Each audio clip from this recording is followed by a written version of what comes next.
Hi everybody, Marie from Marie's Custom Quilting here. So today I thought I'd talk to you about some problems that I ran into, because when you do it this way, you're going to run into problems because you're just kind of making it as you go with a general idea and a plan.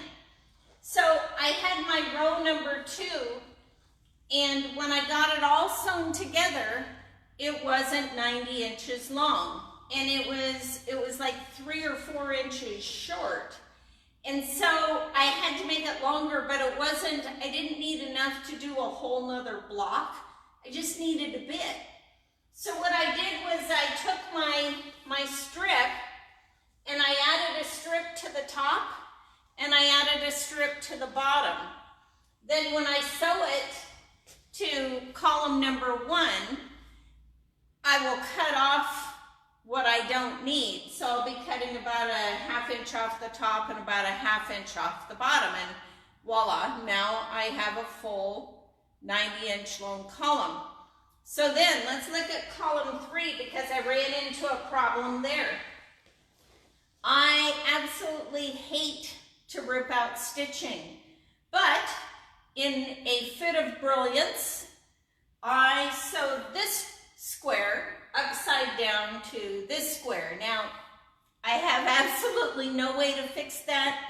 It was upside down, and there's nothing I can do about it. So I had to unpick it, flip it, and sew it on. However, when I got to this square, it wasn't wide enough. I don't know, I made a mistake when I measured, and this was only about 15 3/4 inches wide, and I made them 16 1/2.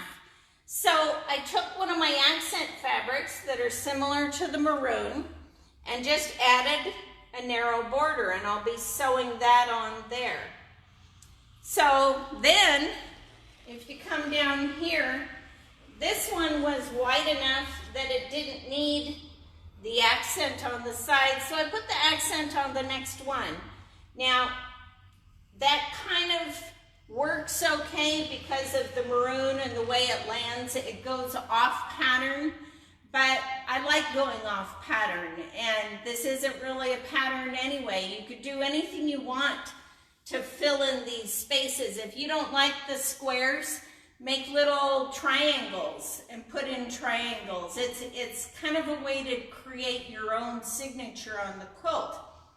But again, when I got to the bottom, I was a full 7 inches.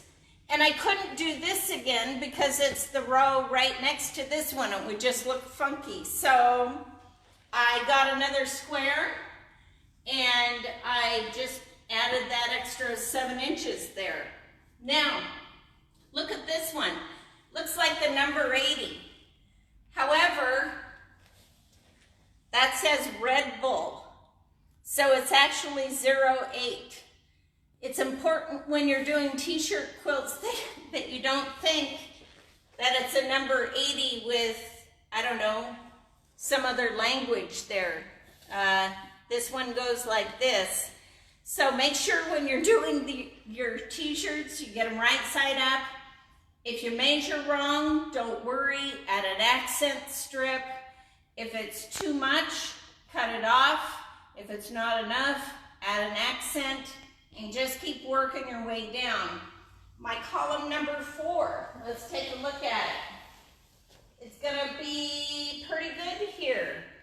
I'm gonna probably leave this one with no accent, put an accent here, that'll go there, put my accents there, that'll go here, put my accents here, and look at that, it looks like I'm gonna have about 4 1/2 inches left, except I haven't accounted for my 1/2 inch seam allowances coming down. So what I might do is plan ahead and do accents here.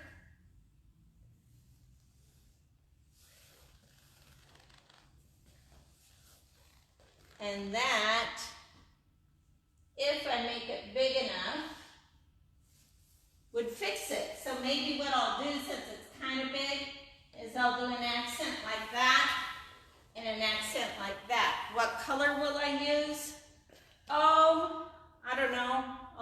I feel about it when I'm ready to do it. It's a little maroony in there, so maybe I'll pick the dark gray. I haven't been using much of the light gray, so maybe I'll do light gray.